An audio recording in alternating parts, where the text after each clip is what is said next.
Hello, dear listener, and welcome to another episode of 10 Laws with East Forest, the podcast.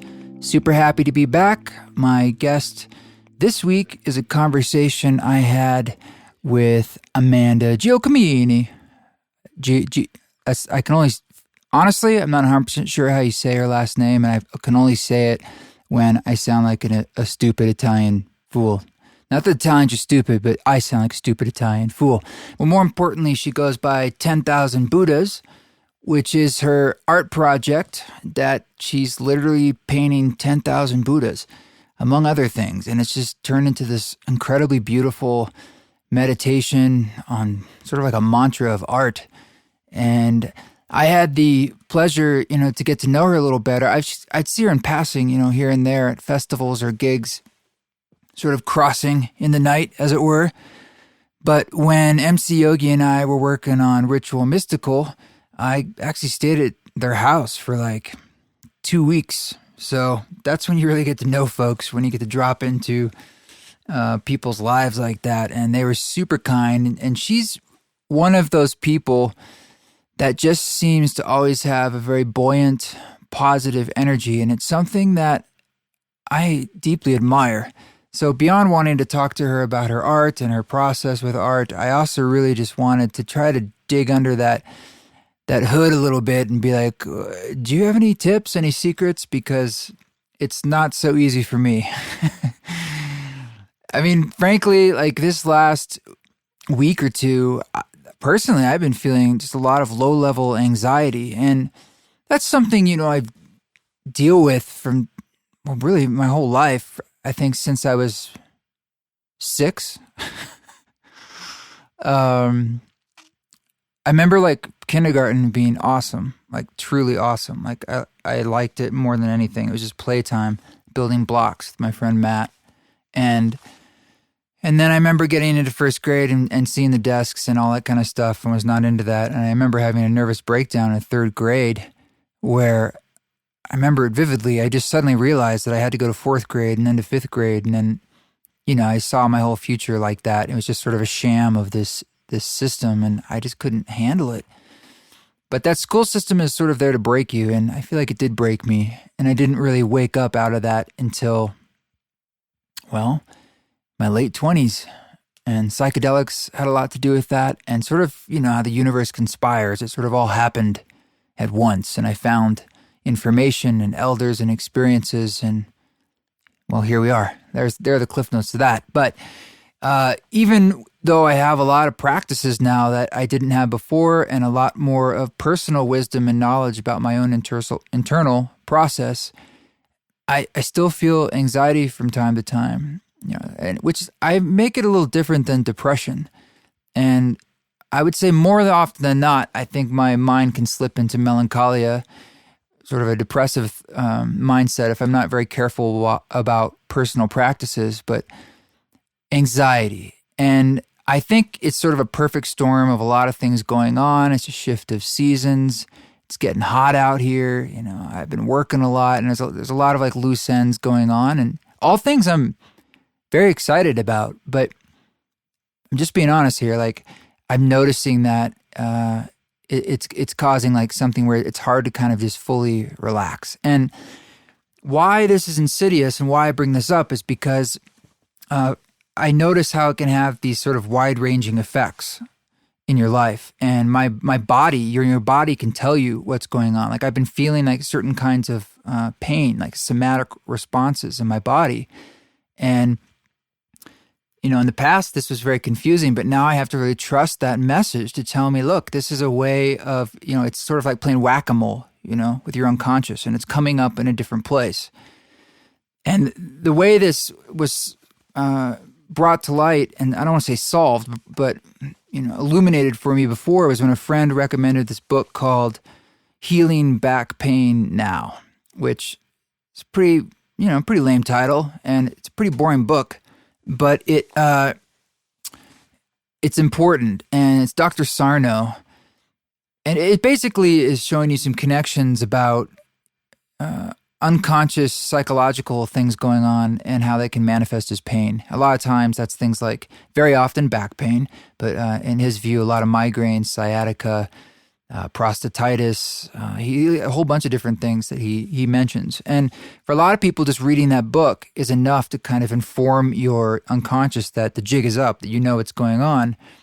For some people, maybe you need to dig a little deeper than that, some kind of psychoanalysis or some kind of some writing or some kind of work maybe. But it worked for me in the past. When I initially read that book, I remember I watched just sort of the pain I was dealing with subside over a few weeks. And so since then, I've had a lot more awareness of connecting those dots of how sometimes anxiety in our lives, your body sometimes is creating these sorts of pain. Let's say you're getting some kind of crazy migraine. I'm not saying this is always what happens, but that migraine could be your body, in essence, distracting you from a deeper concern. And what you need to do is to talk to that unconscious and tell yourself that, hey, I understand what's going on. There's nothing wrong with my body. There's nothing wrong with my body. And I'm dealing with the thing that's going on, and here's how. And it's all good. It's all G. And speaking of G, Amanda Giacomini, she's someone that has that all G state kind of flowing all the time. And so I'm psyched to have her on the show. But first, please check it out. Coming up June 9th, Dallas, Fort Worth, doing an East Forest ceremony. New York City, July 18th at Rockwood Music Hall. I'll be at the Groove Gathering in Ontario, June 22nd through 24th. Art in the Dark in Portland, August 3rd through 12th. Detroit at Barefoot and Free, August 17th through 19th. And the East Forest Retreat is September 27th through 30th, with an optional day through to the day after that, 31st, 1st, whatever. So please check that out, eastforest.org/tour. And if you have any questions, want to say hi, reach out, info@eastforest. And that's it, man. We're just going to get right into this. And I think maybe next week I'm gonna try and get a meditation together, a guided one for anxiety, because that's the medicine I need. And I have a feeling that's something a lot of us can drop into. So here it is, 10,000 Buddhas. Enjoy.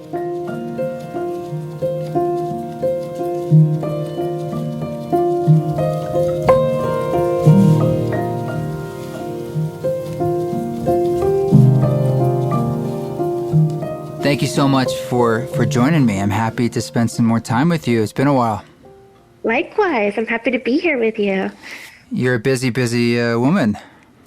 Some of the time, yep. Yeah, you got a new house and you've been traveling internationally and you're continuing to grow with your 10,000 Buddhas. What's the latest with that? Well, last summer I made my 10,000th Buddha, and I just kept going. At that point, the project had so much momentum. I was just enjoying it so much. So I think right now I'm just over 13,000 Buddhas and counting. And I have new murals scheduled in San Diego in a couple weeks, in Venice, California, and I'm really excited to go to Japan next month, and I'm going to paint a wall in Japan. Oh, wow. That's like ground zero for Buddhism. That's an honor. That's great. I'm really super excited. Well, I've been familiar with the project, but I would love to just take it back just a little bit. If you could just try to explain how the hell this even started, that you decided to even do 10,000, and here you are crossing that threshold and going into who knows how many more. I mean, what were you already a painter, I presume, but what spurred this idea? It sort of feels like a meditation or a kind of gift. Definitely. I've been painting for a really long time, probably since I was a little girl, always painting. I studied art, fine art in college. And then I found yoga when I was about 19. And when I found yoga, I really, for some reason, it trumped everything. And I put my dreams of being an artist way on the back burner. And I just dove into my practice and I became just a huge yoga nerd, and that's all I wanted to do. And then I wanted to practice. I wanted to study. I wanted to go to India. It really sort of dominated everything. And then slowly, I started to find my desire to make art creep back in. But when it did start to creep back in, I noticed that the content of my art pre-yoga and post-yoga was really different. I started to want to paint things that were related to my experiences and my studies as a yogi. And so initially when I started to paint again, I started painting a lot of the Hindu deities that I had learned about and discovered my travels to India and learning mantras and learning their myths. And so I just wanted to get to know them better, and I did that through painting. And then my husband and I, MC Yogi, we started to travel to India pretty regularly. We studied with Pattabhi Jois, who was the lineage holder for the Ashtanga yoga tradition. And every few years we'd go to India and to study yoga, but we would tack on extra time, usually before or after our time in Mysore doing yoga, to go to some of these incredible art and archaeological and sacred sites that are in India, because there's so many. It's like infinite. Yep. You'd need lifetimes to go to them all. And on one of the trips back in 2007, I had seen pictures of this place called the Ajanta Caves, and they were 2,000-year-old Buddhist caves in central India, and they just caught my attention. They were beautiful. They looked so fascinating. They were just so beautifully rendered. A lot of paintings of enlightened animals, and they were narrations of the life and the past lives of the Buddha inside these caves, and it just really piqued my interest. So we went there, and when we were on our tour, it's a World Heritage Site now, but there really weren't that many tourists. It was a lot of Thai Buddhist pilgrims, monks, who were there visiting, and a few Europeans, and like really no Americans. And so it was not a very crowded site, and it was just mind-blowing. 33 caves, all carved out by hand, with giant sculptures of Buddhas and animals and celestial beings and demons, and it was just surreal. It's totally like some crazy high-tech CGI movie now, but back 2,000 years old. Just the depth of what they had created just alone was mind-blowing. And then there are paintings all through the caves. The whole ceiling is painted, all the walls are painted, all the pillars are painted. It was just it was really the most epic art experience I've ever had anywhere in the world. And one of the things that I saw inside the caves was a mural of 1,000 little monks, little Buddhas sitting together. And I went home from that trip, and I kept thinking about that image. For some reason, over several years, that was the one of all the things I saw in those caves that just kept coming back to me. And it was 5 years later, after visiting the caves, that seed of that impression of that one mural it came up to the surface. And I was like, I'm going to just start painting Buddhas. I can't get this, I can't shake this image, out of my head. Yeah. So I think I'll just start doing it. Was it originally sort of overtly a spiritual approach? Like, you're making your art spiritualized, or was it? I don't think I even had that conscious awareness when I started. I just had like a curiosity and a longing to see that painting again. And because it was so far away and it was so hard to get to, I thought I would just do my own version so that I could, be with it again in my own way. And I think when I started, I had no clue about really what I was doing and the effect it would have on me. It was just, one of those small, still voices that you're like, I think I'd like to try this. And then in the process, I discovered that I really enjoyed it. I painted, the first painting I did was about 8 feet by 4 feet. And I did it with oil paints because that's what I painted with for most of my training and most of my life. I love painting in oils. So oil painting is a really slow process. It's lots of layers, it's glazing. The paint takes days to dry, weeks to dry sometimes between layers. So it's just in itself a very slow meditative process. And I found, and again, I didn't know this was going to happen. I found that this meditation of painting Buddhas, just my attention being on their form and this repetitive pattern of Buddha after Buddha and their little faces and their little hand gestures, focusing on that I found it to be really, really calming and really deeply sweet and steadying experience that I hadn't really had before as a painter. I think I stumbled upon it. It feels like a personification of a mantra in a way. Yeah, and the repetition is really important. And then, this on a subtle level, I was starting to contemplate.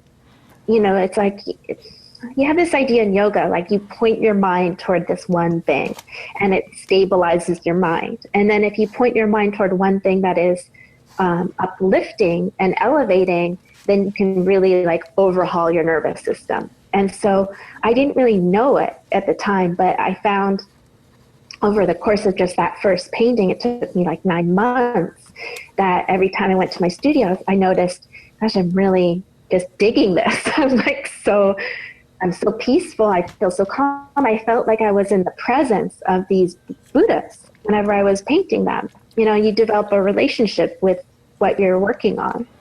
And so when I was close to finishing, I thought, wow, this is a really beautiful thing here. I don't want to stop. I want to keep going. So do 10,000.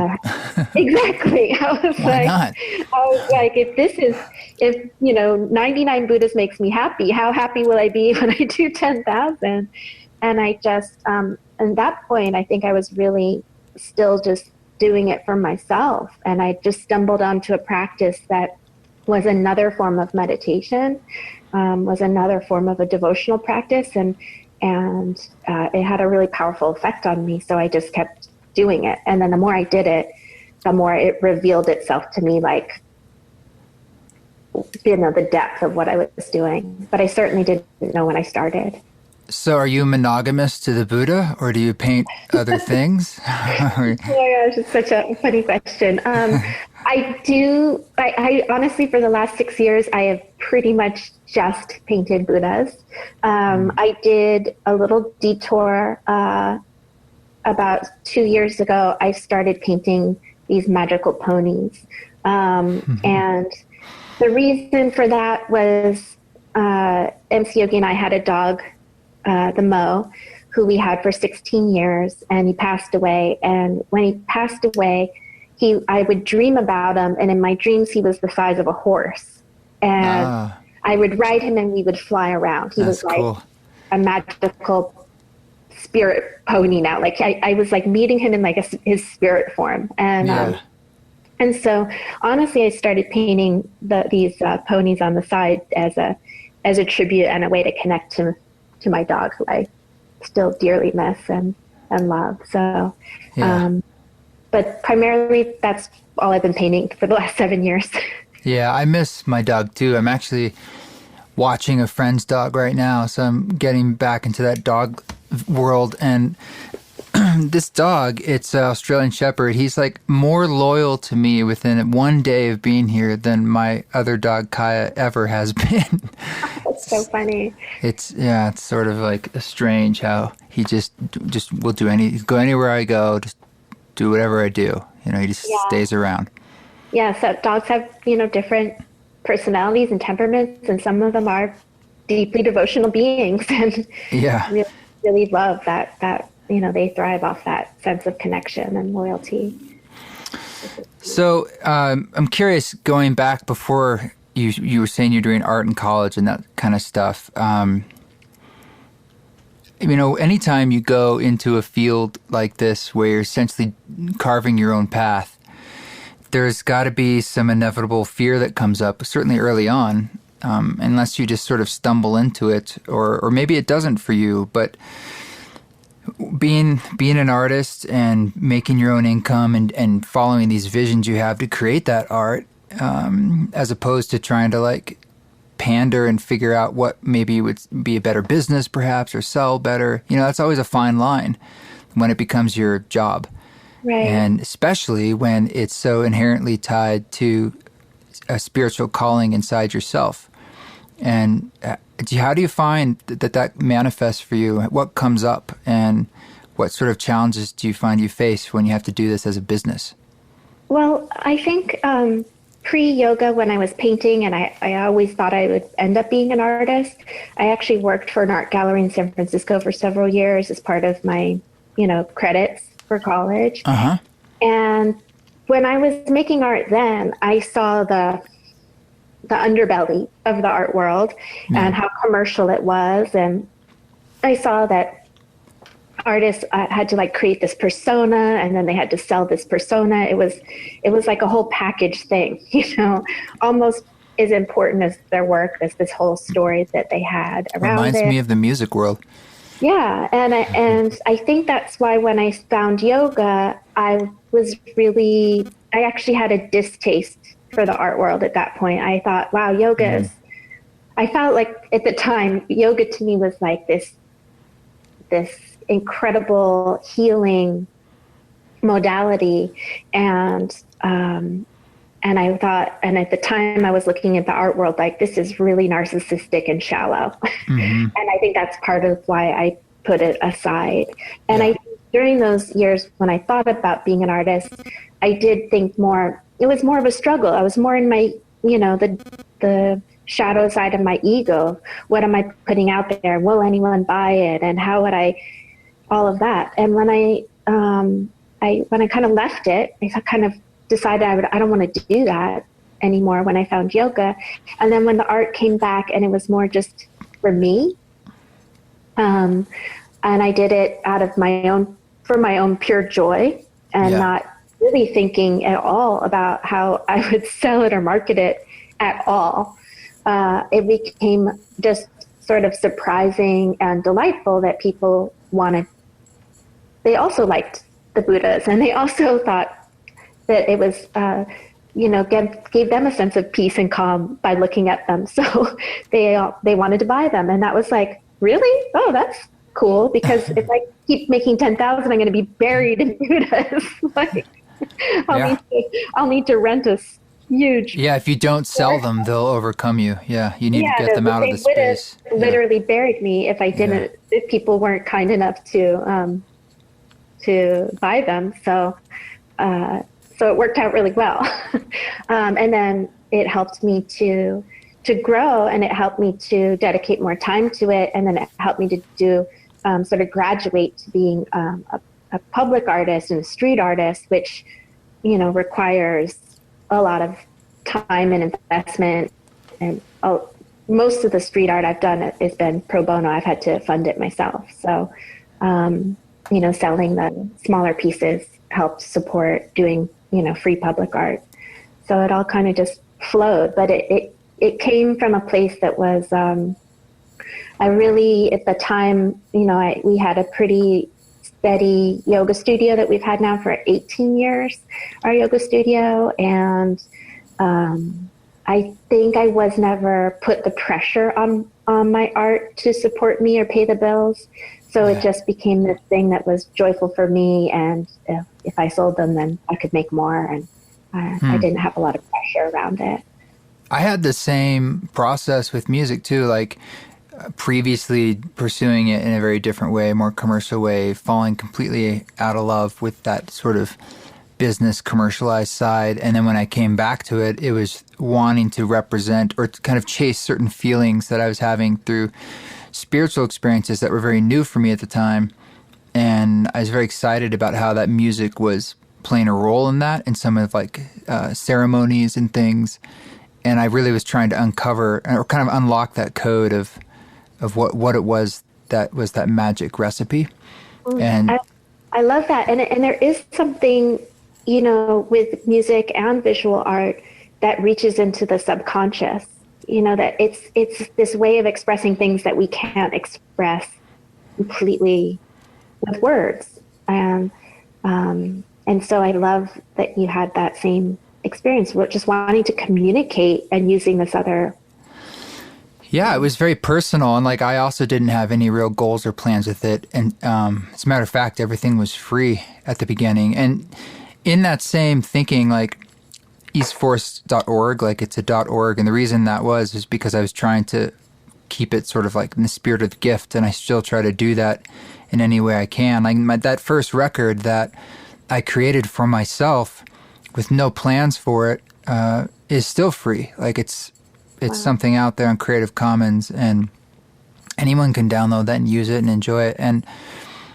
But it wasn't until I also had that experience of just sort of following my own excitement and bliss that other people started to take interest in it as well. And I just noticed as like the years go by, that's sort of like a grounding point that, I try to return to remember like the home base of all this, because you can get wrapped up in the details or these different opportunities or as things start to expand and grow.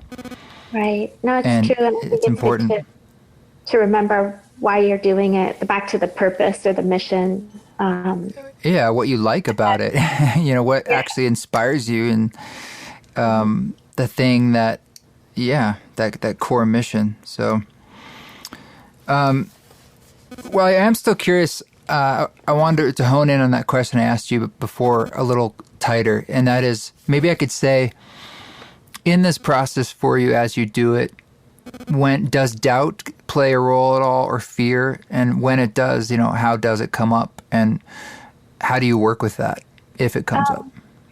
I find that because since I started the 10,000 Buddhas project, I have zero fear around it, or zero doubt, because it's not me, in the way that the art I made when I was younger felt like, oh, this is me, Yeah. and it's really just my devotional practice. So there's not a lot of,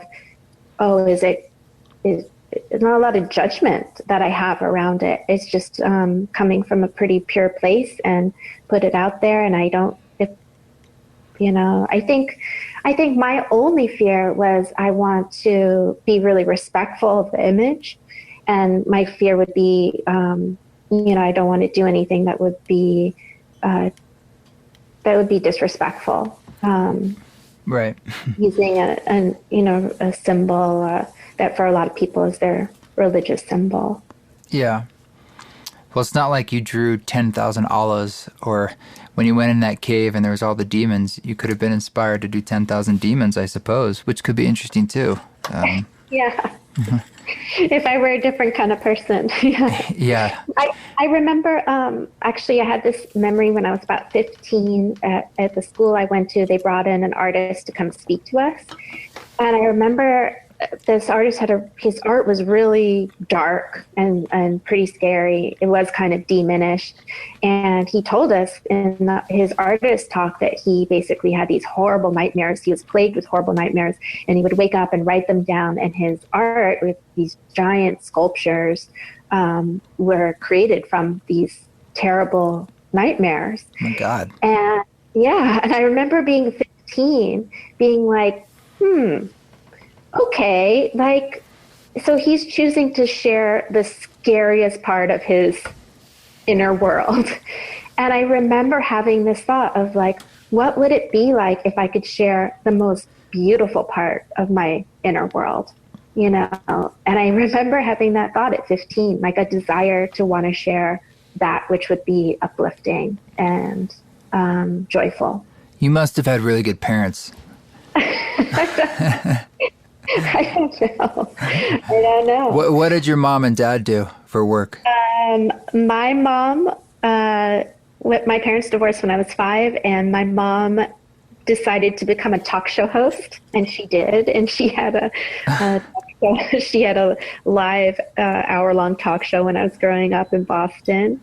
So she was in the entertainment business, but she went from being a housewife in her mid-30s to having her own TV show. So she has like a Oh my God, that's awesome. yeah. I mean, and I think what's so cool about her story is that she modeled for me just being completely brave and just following your dreams, and that, you know, she was just an amazing unflappable force to just kind of go for that. And For sure.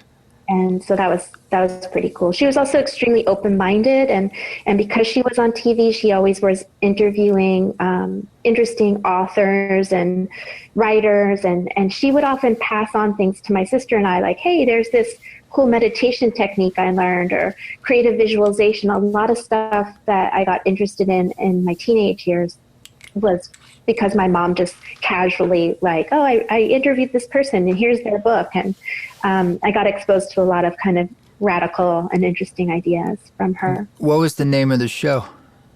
The first show she had was called People Are Talking, and it was syndicated in New England. And then we moved to Chicago, and she did interviews on the news there on NBC. And then she moved back and did a show at night called Mural at Midnight. So she had a variety of shows over the years. Have you ever painted your mom? No, I've never painted a picture of her. But she's actually, when I was growing up, she had paintings in the house. She was pretty creative. She didn't do it full on. She's probably done a total of 20 paintings, but they're really good. So she had a definite creative streak. And what about your dad? My dad is super smart businessman. Growing up, he worked all the time. He traveled all over the world doing energy project development, like wind power projects and natural gas pipelines. And I honestly didn't understand a lot of what he did growing up. I was like, there goes Dad with a briefcase on an airplane. I have no idea what he does for a living. I think I was like 25 before I started to understand what his job was. Well, maybe they see you, they're like, there goes Amanda on an airplane with a yoga mat, and they're like, I don't understand what's going on, but they're killing it. Yeah, and now he's retired, and he got back to his love. He was a English major in college, and since he's retired, he's published a book that was a fictionalized version of biblical Jesus years, and he's become this like biblical scholar, and so he's Jesus, wow. Jesus is appropriate. It just comes out of me. He has a lot of creativity in him as well. Yeah, I definitely can see, I'm sure you can see it. You definitely seem to be an amalgamation of those two people. Yeah. And I think my dad's so happy because you asked about fear and doubt, and I think he was the voice when I was younger, wanting to be an artist and even a yogi, of being like, sweetie, how are you going to support yourself with this? Right. And I'm being like, I don't know. And he definitely was the voice of like, how are you going to take care of yourself? And I definitely think he was worried. And I think he definitely has been kind of amazed over the years that we've been able to figure it out and be successful. And he's really proud of me for that, I know. So you just didn't have that self-doubt early on? I mean, I think I had his voice in my head wondering, how is this going to work? But I think I had my mom's boldness of like, just do it. Just do it? Yeah. Just don't let that hold you back. And, yeah.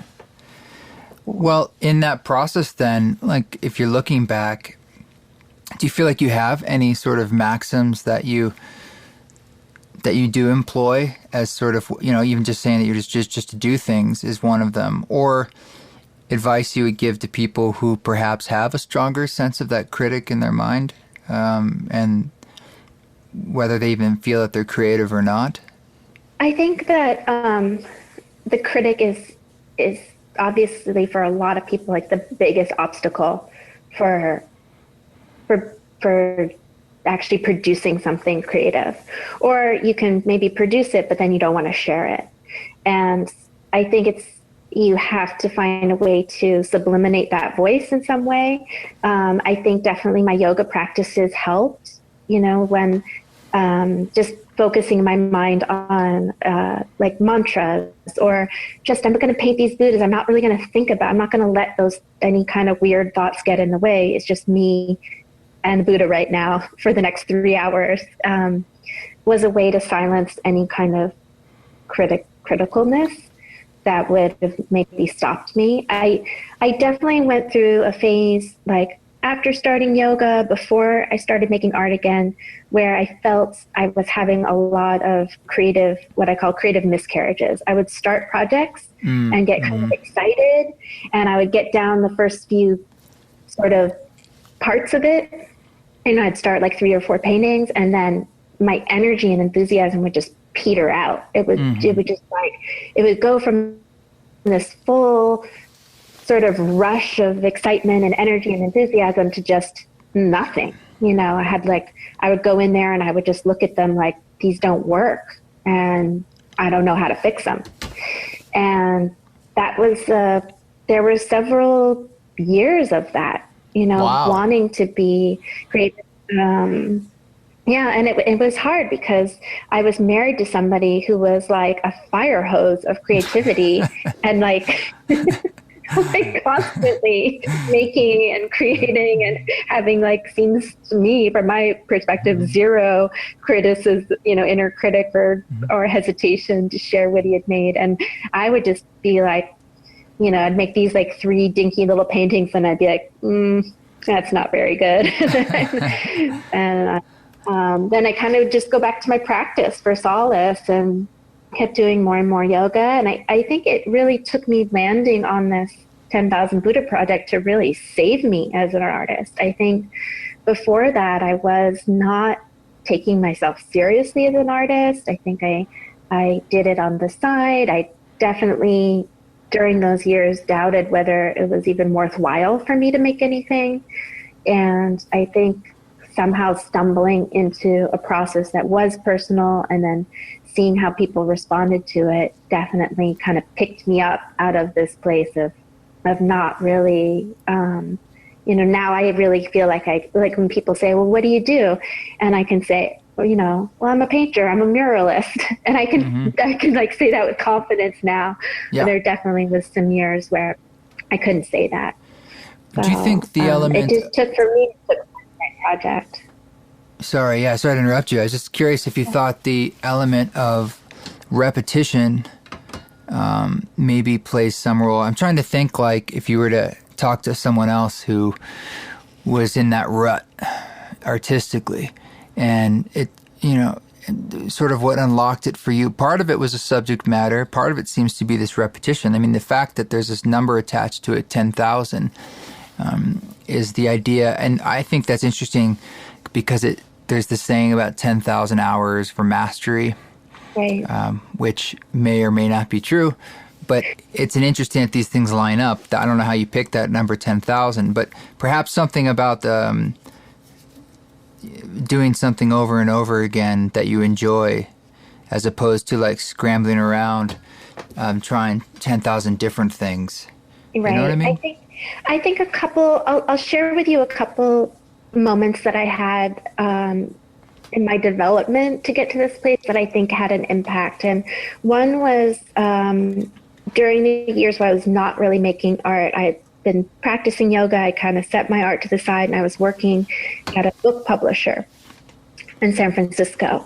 Ironically, the same publisher that ended up publishing MC Yogi's book 25 years later. Nice. So I was working there, and I went on a trip to New York, and I went to the Met, and in one of the galleries, they had an exhibition, like the room was filled with some paintings from this one European artist, and I can't even remember his name. But they said on the plaque that I read, it said, these paintings come from a museum that was set up for this artist, that he has made over 100,000 pieces of art, and it's all cataloged at this museum. Wow. And I remember that I was probably in my very early 20s when I did that trip. And I remember that had such an impact on me that one artist could make 100,000 anythings that Yeah. I went in and I quit my job and I got an art studio. I was like, whoa, like if an artist can make 100,000 things, I'm not really, I better like, I'm not doing anything. I'm not doing enough. And I realized that I needed to, if I was going to do any art, I needed to like actually do it and commit to it. And so I rented my first studio down in the Haight Ashbury district of San Francisco. It was like a basement with really like 4-foot ceilings. I practically had to crawl into it. What was the rent on that back then? Oh my God, that's a really good question. At the time, it felt like a big investment. I had a Yeah. rent controlled apartment, but my job in publishing back then was, I think I made like, I want to say I made like $18,000 a year. I Oh, was probably. Yeah, at best. Yeah. really, really low, and I remember I don't remember what my rent was. It may have been like $300 or $400 a month, but it was a lot for me. It was like a Yeah. big step. It was a big commitment and a little scary. But I remember seeing that small thing that I, noticed at the Met that just shifted me and gave me like the kind of kick in the butt, like the prod to like, hey, if you're going to do this, you got to get started. And Yeah. so that was like one thing. And I don't know if that 100,000 thing somehow was buried in my subconscious too, but somehow the number was important to me. And then another thing that happened later on, hold on, I'm going to have a little sip of water.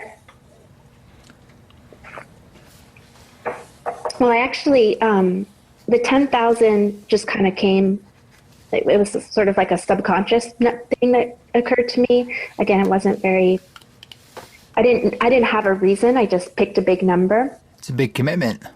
Yeah. And I think I wanted a big commitment. I think I wanted something to like dive into that would be encompassing. But the other experience that I had that may have informed my desire to do this repetition is this time we were traveling in Germany, and we went to a museum exhibit that had, it was like toys and comic book stuff. And of course, MC Yogi was like super excited because he loved that stuff. So we went to this exhibit, and there was another artist, again, I can't remember their name, but they made this like, they had an exhibit of like hundreds and hundreds of his toys that he had designed. And they were this character, but every toy was a slight variation of that one character. And I think that affected me too. It was like, taking this, seeing how artists could be successful by taking this one concept that they really liked and then pushing it and pushing it and pushing it and trying different sizes and different colors and different variations, but like staying with the same theme. And I think that also had an impact on me. And I think when I got into the Buddhas, some of these things that had been seeds planted in me like clicked together, like the big number and then the repetition of the same theme as like a way to find success. Yeah, well, I can see that. I was relating that back in my mind to myself, and I never had, with music, it's like less malleable in a physical form. It's hard to quantify, but I did always think about the whole 10,000 hours things. And there have been times I've tried to like casually count up in my head how many hours I've played music to feel like I can get my key to the city or something if I reach 10,000. But it's the way you've done it is pretty cool. I mean, I like this idea of a meditation where you're just slightly shifting something and pushing the boundaries of its form, but also getting lost in the process too. Do you feel like there'll ever be an endpoint to that? I don't know. And for me, even though I chose the 10,000, it was never a destination. Like it was never an endpoint. It was just a big number that I could dive into. In fact, when I started, I didn't even keep track. in the beginning. And then I found that everybody I talked to would say, hey, how's it going? What are you up to? Oh, I'm just painting 10,000 Buddhas. They'd say, well, what number are you at? And I was like, it was more for other people. I think it's the first thing I asked you today. Yeah. I feel like an ass. Fascinated by what number am I at. And so I went back. At that point, I had about 7 or 8 paintings, and I went back. I had pictures. I could write it all down. And I was like, oh, I've just broken 1,000. And then from that point on, I wrote on every painting on the back what number Buddhas they were. And I have a Word document where I kept track of murals and that's cool. Everything else. So yeah, there was something almost for others that was about the numbers. So when I got to the 10,000, it was never in my mind that I would ever stop there. It was just kind of like, okay, now I did that. That was so cool. I didn't know that I'd be able to do that. What's next? And so as long as I still really enjoy it, and I'm finding ways to keep it interesting and fresh for myself, I'll keep going. And I think it may start to morph and shift. I'm going to be doing down in San Diego, where I'm going next to paint. I'm going to do one large single Buddha. Oh, cool. And so that will be kind of cool. He'll be like 9 feet tall. And I did one in Asheville too. And I have this desire. I saw this really cool place in Japan a couple of years ago in Kyoto that had 1,000 female Buddhas that were standing like an army. They're all armed to the teeth with all these like 40 arms and different weapons. And so I have some like things like sort of percolating in terms of ways that I could continue to push the variations of the meditation. Yeah. Well, you've always been someone, from how I've known you, with such a lovely disposition. And is that something you were born with? Or do you have some secret to, or is it the biomat? What is it? It's a biomat. I think, I don't know. I was just with my mother for Mother's Day, and I think she would say probably I was always a pretty happy kid. That I just lucked out in the lottery of, my brain chemistry. And she's a pretty happy person too. And she says she likes to take credit for my good disposition. Oh, of course. Yeah. Like a true mother. All the good things I got from her. But yeah. What are the things that trigger you though? What trips you up? I think, I feel very lucky that I've put the effort in, but I've also designed a life that's very peaceful. There's very low drama. It's a life where I get to create, I get to share my creations. That's very fulfilling. I get to practice yoga, which helps me, but I also get to teach yoga, which is also very fulfilling. And that sense of like serving others and helping them to feel healthier and calmer and get in touch with that good spiritual energy is very rich experience. I think that uplifts me, keeps me happy. I think I'm very lucky I get to live in Point Reyes, which is, it's outside the city. It's a lot of nature.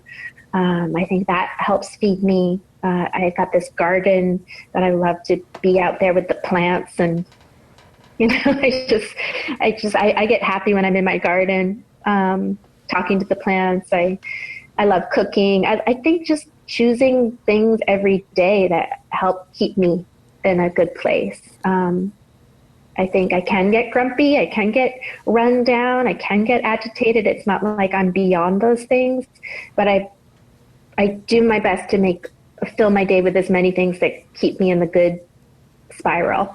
So it's sort of a design question. Like I see you saying that a lot of those are conscious choices to cultivate the things that you see really help nourish you in that way. I think, like I said, I got lucky a little bit genetically with a good disposition, but I think I've had to make a lot of choices to keep that going. I'd kill for your disposition, I would. It's like I feel like my soul, our souls pick these journeys for whatever reasons, and it's like mine's like, it's like, yeah, I think let's do this melancholic thing where we're always a little impatient and kind of hard on ourselves. Let's do that one. See where it goes. Some grand design for you there, something you must be getting from it. So Yeah. Well, maybe I need a garden.